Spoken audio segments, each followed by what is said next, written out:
Bonjour, donc on va vers la série 13 qui va porter sur l'effet photoélectrique.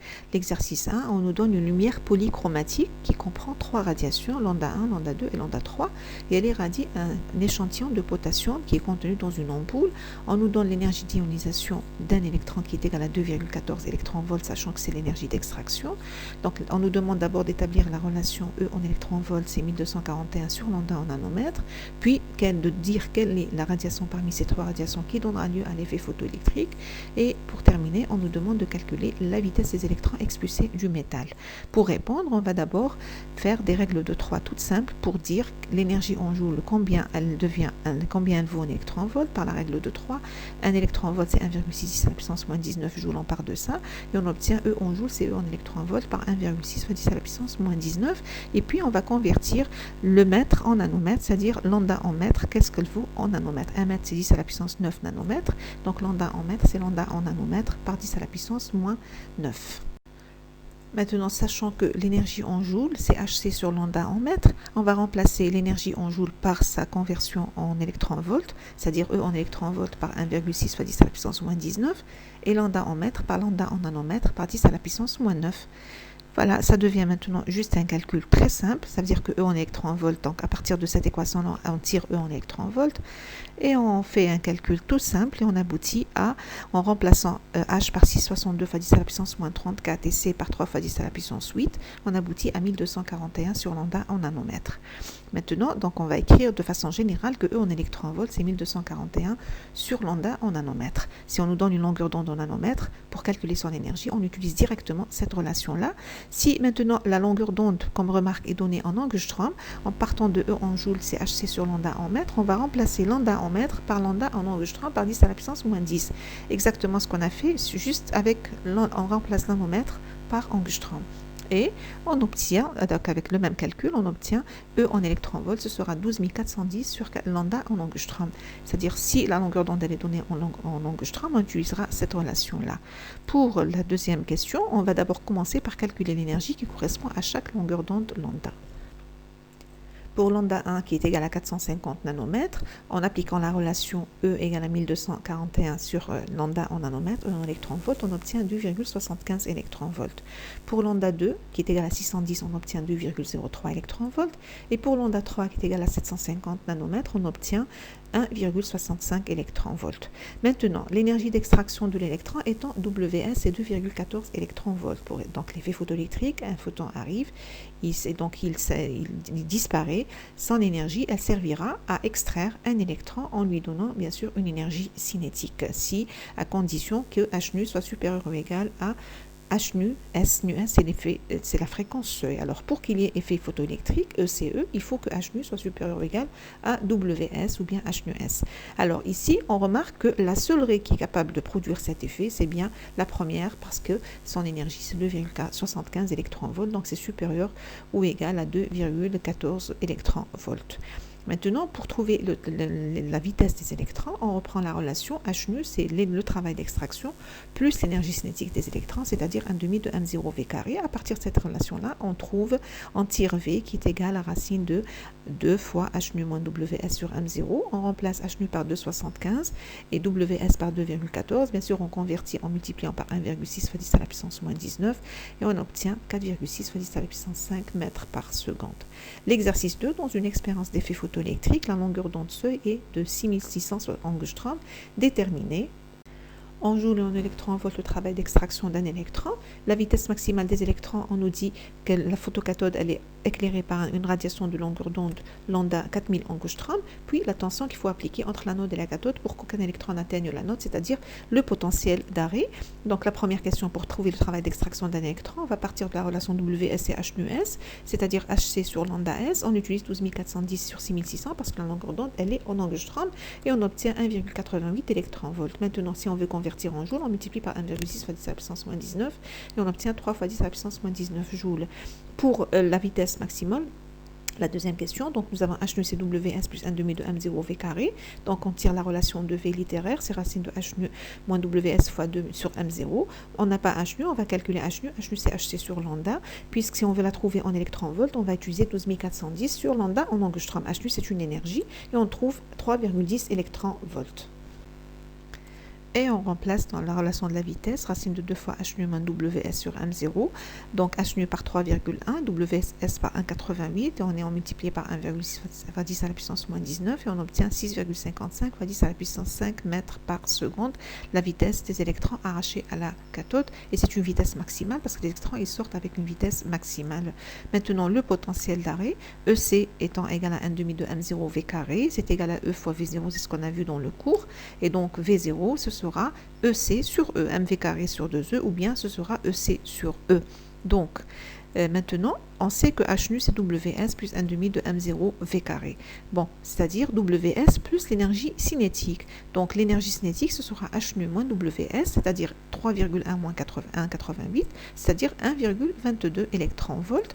On revient à la relation V0, c'est égal à EC sur E. EC, c'est 1,22 électronvolts. Et EC, donc on simplifie le E avec le E, on obtient 1,22 volts. La DDP à appliquer entre l'anode et la cathode pour annuler le courant, ce sera moins V0, c'est-à-dire moins 1,22 électronvolts. L'exercice 3, on dispose d'une photocathode en césium. On nous demande de trouver le travail d'extraction WS, sachant que lambda S est 0,66 microns. Puis, sachant que le photon incident a une longueur d'onde 0,44 microns, on nous demande de calculer l'énergie cinétique maximale d'un électron émis par la cathode, la vitesse de cet électron et la tension d'arrêt dans ces conditions. Donc, pour répondre, pour calculer donc WS, on va partir de E en électronvolts, c'est 1241 sur lambda en nanomètres.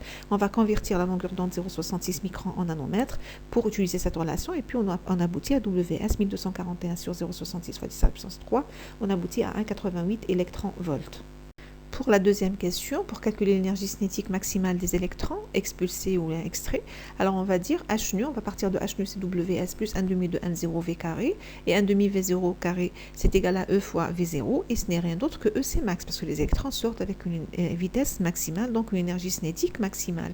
Donc l'énergie cinétique maximale, ce sera H nu moins WS. Maintenant, nous avons, pour calculer H nu, nous avons longueur d'onde, c'est 0,44 microns, c'est la longueur d'onde des photons incidents.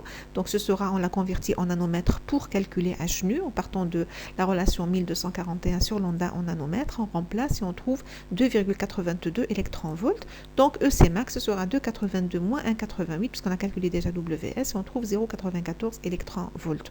La vitesse, donc EC max, si on veut la convertir en joules, ce sera 1,5 fois 10 à la puissance moins 19 joules en multipliant par 1,6 fois 10 à la puissance moins 19.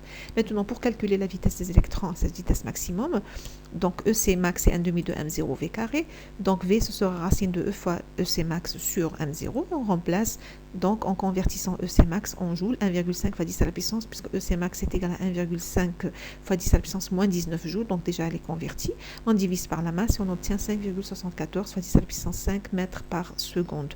Maintenant, pour trouver donc le potentiel d'arrêt, EC max est égal à E fois V0 dans la deuxième ligne sur cette diapo, donc V0 sera EC max sur E, et pour ça on va utiliser EC max qui est donné en électronvolts, c'est-à-dire 0,94 électronvolts sur E. Pour simplifier le E, avec le E, on obtient 0,94 volts. L'exercice 4, une cellule photoémissive, elle est éclairée par un rayonnement de fréquence 5,5 fois 10 à la puissance 14 Hz. La tension accélératrice, elle est égale à 20 volts. Le courant, l'intensité du courant de saturation qu'on observe, c'est égal à 2 milliampères. Là, lorsque la puissance reçue par la photocathode, elle vaut 0,36 watts. La première question, déterminer la sensibilité sigma de cette cellule et puis calculer le rendement quantique petit r de la cellule. On va appliquer les relations du cours. On a petit r, c'est petit n sur grand n. N, c'est le nombre d'électrons qu'on arrache et grand n, c'est le nombre de photons qui frappe la cathode, et c'est égal dans le cours aussi I saturation par H nu sur EP. H nu c'est l'énergie du photon incident, on remplace et c'est égal aussi sigma H nu sur E. Donc on peut tirer sigma par de ces les deux dernières parties de l'équation, ce sera I saturation sur P, on remplace I saturation 2 fois 10 à la puissance moins 3 sur P, on obtient 5,55 fois 10 à la puissance moins 3 ampères sur watt. Maintenant, le rendement, c'est I saturation H nu sur EP, et on remplace H nu c'est H, donc 6,62 fois 10 à la puissance moins 34, et nu c'est le photon incident, c'est 5,5 fois 10 à la puissance 14 Hz, et on obtient 1,26 fois 10 à la puissance moins 2, c'est-à-dire 1,26%. dans l'exercice 5, la photocathode elle est en césium, on nous donne la longueur d'onde du photon incident, la puissance captée, I-saturation et le potentiel d'arrêt. On nous demande de calculer fréquence et énergie des photons incidents, énergie cinétique des électrons émis, valeur du travail d'extraction, longueur d'onde des fréquences seuil, nombre de photons captés par seconde et nombre d'électrons émis par seconde, et de conclure.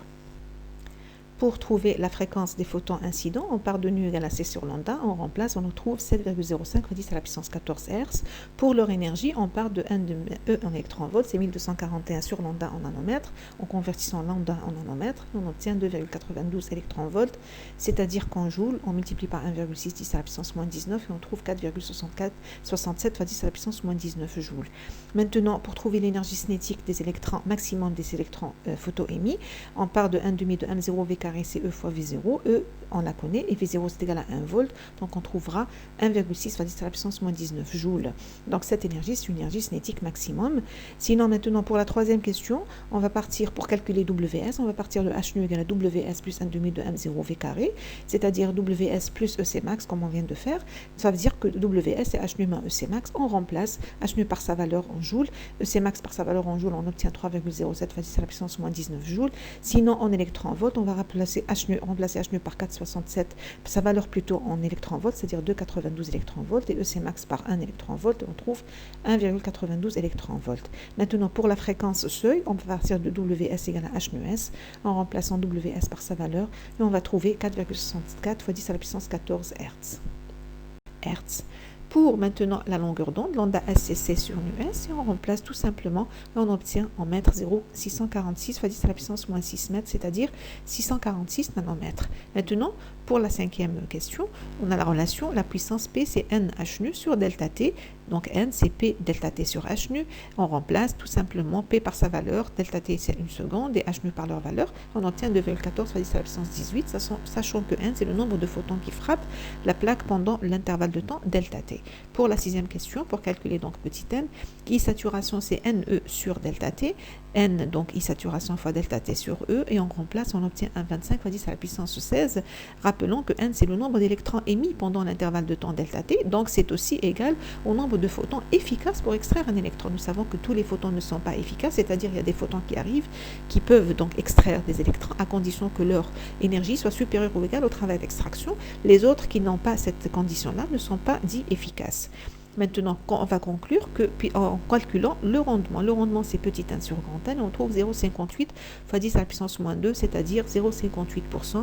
Donc c'est un rendement très faible. Donc on va dire que la probabilité qu'a un photon d'interagir avec succès avec un électron